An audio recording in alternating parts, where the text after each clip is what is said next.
오늘 말씀 1절, 2절은요, 하나님께서 창조주시고 온 우주의 왕이시다 이렇게 고백합니다. 저는 이 고백을 보면서 로마서 11장 36절에 나오는 바울의 고백이 떠올랐습니다. 이는 만물이 주에게서 나오고 주로 말미암고 주에게로 돌아감이라. 그렇죠. 우리가 하나님, 창조주 하나님으로부터 왔습니다.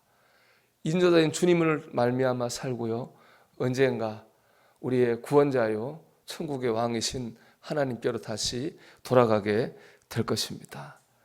우리가 이 말을 믿는다면, 이 말씀을 믿는다면 우리의 모든 삶의 초점은 하나님께로 맞춰져야 됩니다. 우리 모든 게 다 하나님이 만드시고 하나님의 손에 달려있지 않습니까? 만드신 분도, 인도하시는 분도, 마지막 천국으로 끄시는 분도 하나님이기 때문에 그렇습니다. 우리의 모든 삶의 결정과 섭리를 하나님이 하십니다. 우리가 이것을 믿는다면 우리는 하나님께 정말 집중하는 삶을 살아야 됩니다. 이걸 보여준 사람이 바로 이 시편의 주인, 시를 쓴 다윗입니다. 다윗이 왕이 되자마자 한 일은 뭐냐 하면은 법궤를 자기가 살고 있는 다윗성으로 가지고 온 것입니다. 법궤는 언약궤라고도 하는데 십계명 돌판을 넣은 상자입니다. 이건 단순히 상자가 아니라 하나님의 임재를 상징하는 상징물이에요. 법궤가 있는 곳에 하나님이 계신 거거든요. 그 법궤를 천신만고 끝에 다윗성으로 모셔올 때 다윗이 얼마나 기뻤는지 춤을 췄어요. 얼마나 신나고 과격하게 춤을 췄는데 옷이 막 벗어져서 벌거벗게 된 거예요.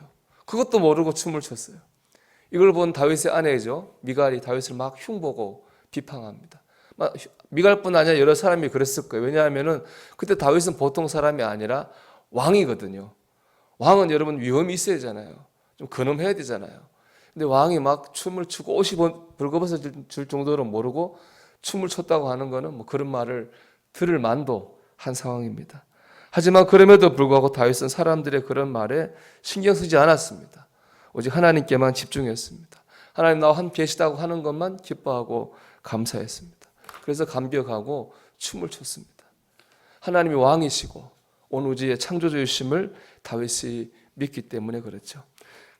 이 7절과 10절 보면은 다윗의 마음이 그대로 드러나 있는데, 7절을 보면은 문들아 너희 머리를 들지어다, 영원한 문들아 들릴지어다, 영광의 왕이 들어가시리로다. 하나님 오시기 얼마나 기쁘면 정말 그런 다윗의 기쁨이 표현되어 있습니다. 여러분, 우리가 오늘 한 날 사람들이 뭐라고 하든지 세상의 환경이 어떠하든지 간에 우리와 함께 하신 하나님께 집중하기 원합니다. 하나님을 바라보기 원합니다. 그럴 때 그것이 우리의 힘입니다. 우리의 능력이에요. 8절에 이렇게 말씀하시죠. 영광의 왕이 누구시냐?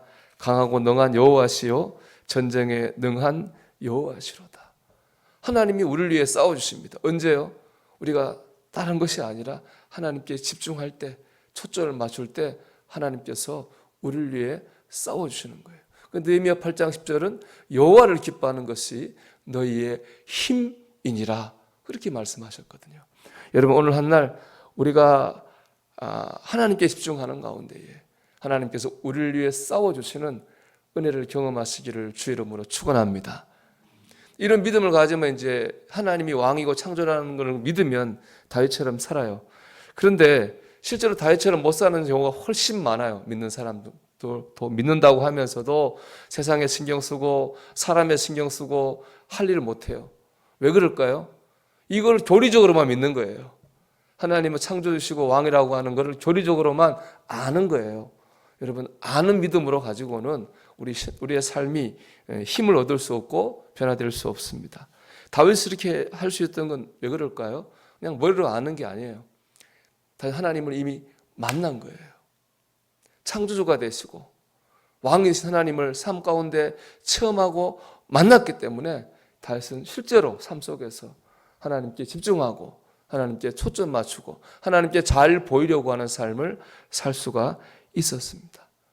교리적으로 아는 믿음이 아닙니다. 살아계신 하나님을 만나고 체험해야 됩니다. 여러분, 그럼 우리가 어떻게 하면 하나님을 만나고 체험할 수 있을까요? 이게 3절과 6절에 주시는 말씀이에요. 3절 말씀 보면 여호와의 산에 오를 자가 누구며 그의 거룩한 곳에 설 자가 누구인가? 누가 하나님을 만나고 누가 하나님을 경험하는가라고 질문하고 있고요. 그 나머지에는 이제 이런저런 것에 대해 말씀하고 있는데 결국에는 마음의 문제입니다. 우리가 마음의 문들아 머리 열어 들으라고 그랬는데 하나님의 우리의 마음의 문이 열려야 됩니다.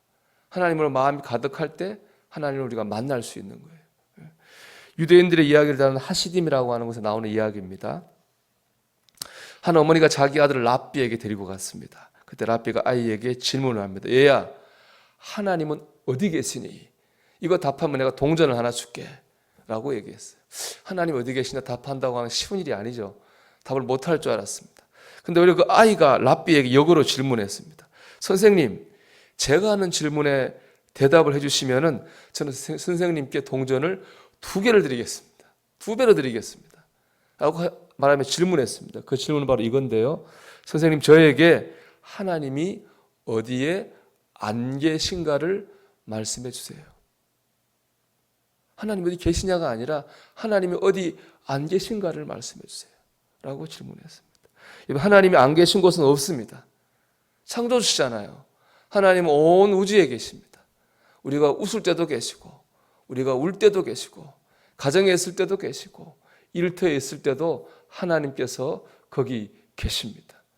그것을 믿을 때, 마음을 열 때 우리는 그곳에서 하나님을 만날 수 있고 그 상황에서, 그 문제에서 왕이신 하나님을 경험할 수 있습니다. 이것을 믿어야 되는 거죠.